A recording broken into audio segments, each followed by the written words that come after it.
जी business और NCDEX IPF की खास पेशकश कमोडिटी की क्लास में आपका स्वागत है। और आज हम इसमें बात करने वाले हैं जीरे की कि जीरे के मार्केट में क्या कुछ हो रहा है, फंडामेंटल कैसे हैं, जीरे में किस तरह का मार्केट है और कैसे इसमें हेजिंग जरूरी है। इन तमाम मुद्दों पर बातचीत करने के लिए आज हमारे साथ जुड़ रहे हैं दिनेश सोमानी, प्रो इंटेलीट्रेड के। स्वागत है आपका। और पहला सवाल तो मेरा आपसे यही होगा कि जब मैं आपसे बात कर रहा हूं जीरे को लेकर के, तो आप जरा बताइए कि इस वक्त इंडिया में और दुनिया भर में जीरे के फंडामेंटल कैसे हैं, डिमांड सप्लाई कैसी है? जी नमस्कार मृत्युंजय जी। और खासकर जीरे की अगर मैं बात करूं तो इस बार जो सोइंग हुई थी पिछले साल के मुकाबले, जहां पर गुजरात में करीब करीब 4.5 लाख हेक्टेयर में सोइंग हुई थी, वो इस बार 4.25 लाख हेक्टेयर में हुई है, मतलब करीब करीब 14-15% कम है। वही राजस्थान की बात करूं तो पिछली बार जो 7.25 लाख हेक्टेयर में सोइंग हुई थी, इस बार 6.5 लाख हेक्टेयर में सोइंग हुई है, तो करीब करीब 10% का फर्क है। लेकिन राजस्थान की ईल्ड काफी ज्यादा अच्छी बताई जा रही है, जबकि गुजरात में ईल्ड लॉसेस भी है जो कि 15 से 20% ऐड हो सकते हैं।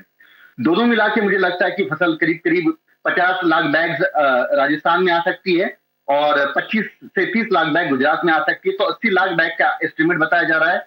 आज मौजूदा अगर ऊर्जा की बात करूं मैं या पूरे गुजरात की बात करूं तो मुझे लगता है 30-32 हजार बैग टोटल अराइवल्स आज थी। और मार्केट में थोड़ी सी नरमी इसीलिए है क्योंकि एक अराइवल का प्रेशर है, दूसरी एक्सपोर्ट डिमांड थोड़ी सी सुस्त है और डोमेस्टिक ग्राहकी भी ठंडी है। इसी के चलते बाजारों में थोड़ा सा प्रेशर है और एनसीडीएक्स में आज प्राइसेस काफी नीचे रहे हैं। ओके, आप जरा बताइए कि क्या कमोडिटी डेरिवेटिव मार्केट में जीरा आपको एक एफिशिएंट कमोडिटी दिखती है और आपको लगता है कि रिस्क मैनेजमेंट की प्रॉपर गुंजाइश है इसमें? बिल्कुल, बहुत ही बढ़िया टूल है। मतलब अगर आप विश्व की बात करूं मैं तो India is the highest exporter, जहां करीब करीब हमारे यहाँ 40 लाख से 45 लाख बैग सालाना एक्सपोर्ट होती है। तो जो भी एक्सपोर्टर्स है उनके लिए एक बहुत बढ़िया हेजिंग मैकेनिज्म करके एक्ट होता है। इसके अलावा जो भी इसका प्रोड्यूसर है या जो इसकी सॉटेक्स में सब कुछ लगाता है, उसके लिए अगर फिजिकल में उसको अराइवल्स नहीं मिलती है तो वो एनसीडीएक्स के माध्यम से उसमें डिलीवरी ले सकता है, उसको स्टॉक मार्केट में भी बेच सकता है। एक्सपोर्टर्स के लिए तो बहुत ही बढ़िया एक टूल है, जहां पर वो एक्सपोर्ट रिलेटेड एक्सपोर्ट क्वालिटी का जो गुड्स है वो एनसीडीएक्स पर बाय करके उसकी डिलीवरी लेके उसको डायरेक्ट एक्सपोर्ट भी कर सकता है। तो मुझे लगता है एनसीडीएक्स खास करके जीरे के लिए एक बहुत ही बढ़िया माध्यम है, जहां पर एक्सपोर्टर के लिए भी बेनिफिट है, वहां पर डोमेस्टिक पर्सन के लिए भी बेनिफिट है, हेजर के लिए भी काफी अच्छा टूल है। परफेक्ट। अब जरा ये बताइए कि प्रोडक्शन एक्सपोर्ट के आंकड़े क्या हैं?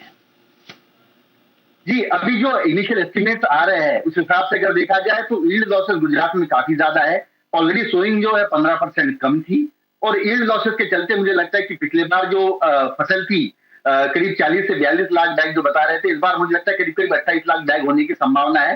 तो गुजरात में अच्छी खासी गिरावट है प्रोडक्शन में। और अगर मैं राजस्थान की बात करूं तो सोइंग भले 10% कम हो सकती है, लेकिन वहां पर जो है मौसम बड़ा अनुकूल था, खासकर के नीचे से सोइंग हुई थी, वहां पर मौसम ने काफी अच्छा साथ दिया, जिसके चलते यील्ड काफी ज्यादा अच्छी बढ़कर आई है। तो मुझे लगता है कि जो सोइंग कम थी वो कॉम्पेंसेट हो जाएगा और वहां करीब करीब 50 से 55 लाख बैग की फसल निकल कर आ सकती है।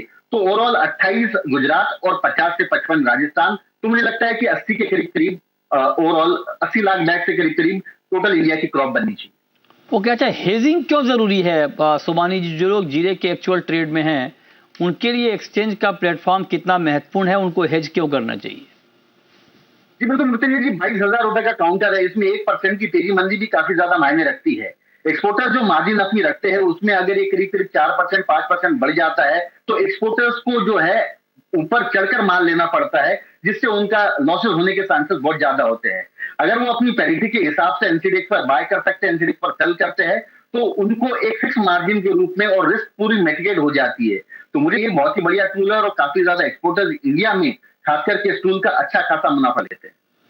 ओके, तो आप करें कि हेजिंग का एक अच्छा टूल है, इसका इस्तेमाल करना चाहिए। एक वाइब्रेंट कमोडिटी है जीरा और बहुत हैपनिंग भी है, बहुत सारे फंडामेंटल भी इसके आते रहते हैं। तो बहुत शुक्रिया सोमानी जी आपका हमारे साथ जुड़ने के लिए और जीरा मार्केट की बारीकियों को समझाने के लिए। छोटा सा ब्रेक के बाद भी खबरें जारी हैं। नमस्कार।